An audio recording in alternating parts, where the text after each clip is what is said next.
Glory of Team Rocket just dropped over in Japan, and hang on a second, what the duck?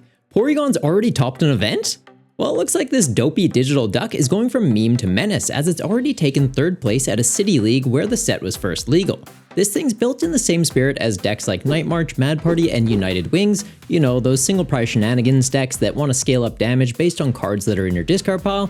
They're always a little bit janky, but every now and then one of them really pops off. And it looks like Porygon is one of those times. Its attack R command does 20 damage for every Team Rocket supporter card that's in your discard pile. Since there's 5 different supporters with Team Rocket written on them in the format, and you can run 4 copies of each, that's potentially 20 that could be in your bin, and 400 damage you can be doing to your opponent's active Pokemon. That'll take out anything in the game, except maybe a Charizard EX that's wearing a hero's cape. Then you might come up a little bit shy, but I'm pretty sure that only exists over in Perth, so you should be fine. Now that 400 damage is of course only if every single supporter is in your discard pile, and you might prize a few, or may even want to just keep a couple in your deck to actually play the game, but even at 16 supporters in the discard pile, you're swinging for 320, which is enough to cleanly take out a Dragapult EX, just seeing a lot of play in the format. The math for the other matchups is super easy to do too. Since you scale up by 20, just take half of your opponent's HP, and that's how many supporters you need in the discard pile. Raging Bolt has 240, so you need 12 supporters to take it out. Goldengo's got 260, so 13 gets the job done, and likely the most relevant and hardest to deal with is going to be Dragapult. We already talked about it, 320, you're going to get there with 16 cards in the bin. Big tanks like Charizard and Mamoswine though, you will need one more supporter card. 17 will get you up to 340, but they're kind of few and far between on the latter currently, and not many people are bringing them to competitive events.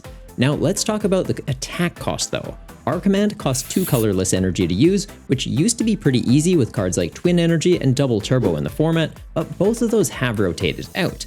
What we do have though is Reversal Energy, which counts as 3 energy when it's attached to an evolution Pokemon and when you're behind on prizes. Porygon's an evolution, so yeah, we check that box, and as it's a stage 2 deck, while we're getting set up, you're likely going to be giving up a prize to your opponent, so Reversal Energy should be online in the early to mid game, but less ideal to use in the late game once you try and get ahead in the prize race. But that's not all we have, as there's also the new Team Rocket Energy. It's a special energy that's going to count as 2 Psychic and 2 Dark Energy in any combination as we need them when they're attached to a Rocket Pokemon. Another check for Porygon there, and it's going to pay the attack cost for R command with just 1 attachment.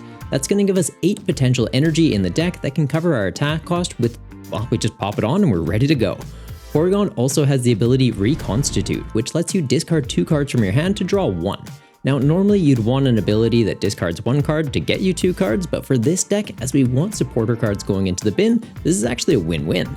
And while this ability is a once per turn effect for Porygon to use, there's no limit on how many Porygons you can actually use the ability with. So if you've got 4 of them in play, you could potentially be chucking away 8 supporter cards in one go while drawing into 4 new cards, setting up huge damage output for our attack. You'll also be playing your supporter cards too though. They're not just discard fodder, as they actually have some solid effects. There's Ariana, who lets you draw until you have 5 cards in your hand, or up until 8 if you only have Team Rocket Pokemon in play, which, well, majority of this deck is, so most of the time you're going to be straight drawing into 8, which is really nice.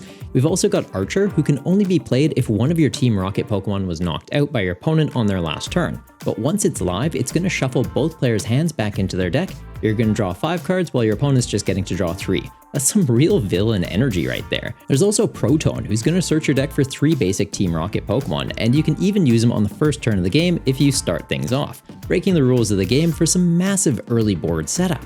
Petrol's also in here, who lets you search your deck for any trainer card, meaning you can use it to grab another supporter card if you'd like, or even more powerful options like Rocket's Factory. It's a new stadium that lets you draw 2 cards as long as you played a Rocket supporter that turn. So if you use Petrol to get them, then you're just straight drawing into 2 more cards, which is pretty good.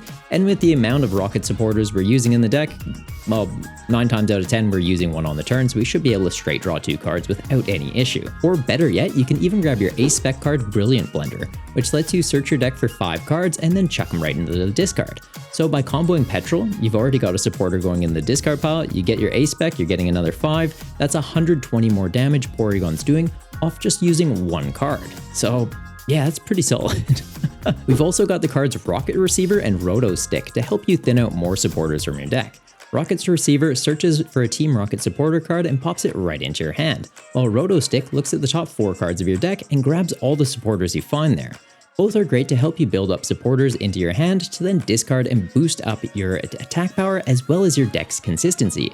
And of course, we've saved the best for last, as the boss of Team Rocket is even getting a new supporter card.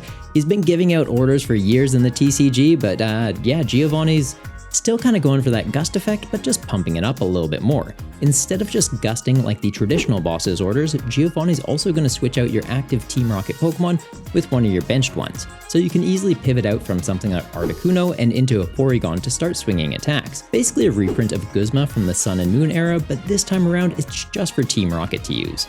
We're also going to be running the supporter card Professor's Research, which is arguably the best draw support in the format, and an amazing way to not only draw through your deck, but also provides another way to discard multiple Team Rocket cards in one go. Imagine using multiple triggers of Porygon's ability to build up a large hand of supporters, and even Brilliant Blender to thin out supporters from your deck.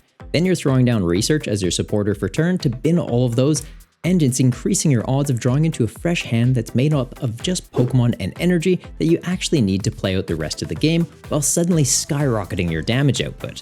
Once this deck gets going, it's going to be pretty scary. Now, when you're burning through your deck and discarding all your supporters, just try and be kind of smart about it.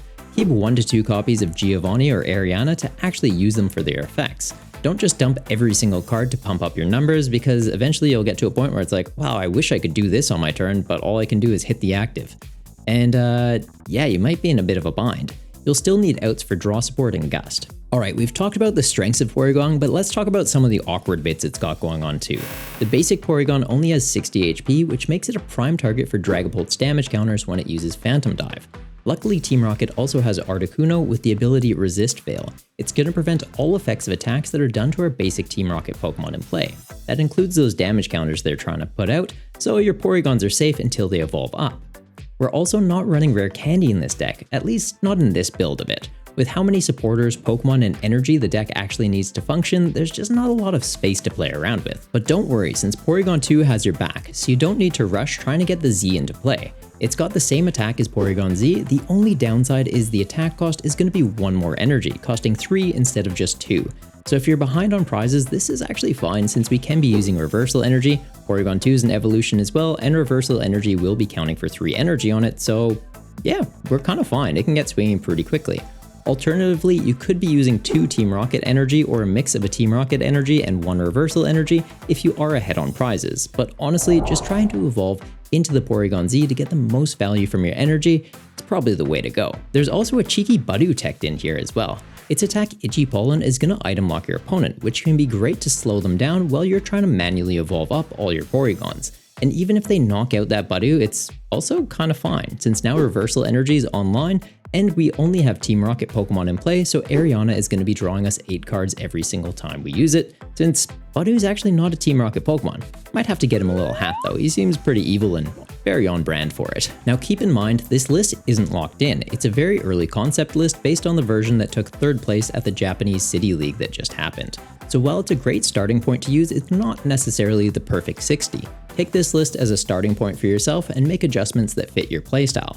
Personally, I'd love to test it by adding a boss's orders in here to give you another gust option without the need to pivot around, as well as fitting in 1 or maybe 2 copies of rare candy just to speed up our rate of getting Porygon Z into play and conserve our energy a little bit more. I'd consider cutting 1 copy of Reversal Energy, 1 Night Stretcher, and even a Rocket Receiver just to fit these 3 cards in.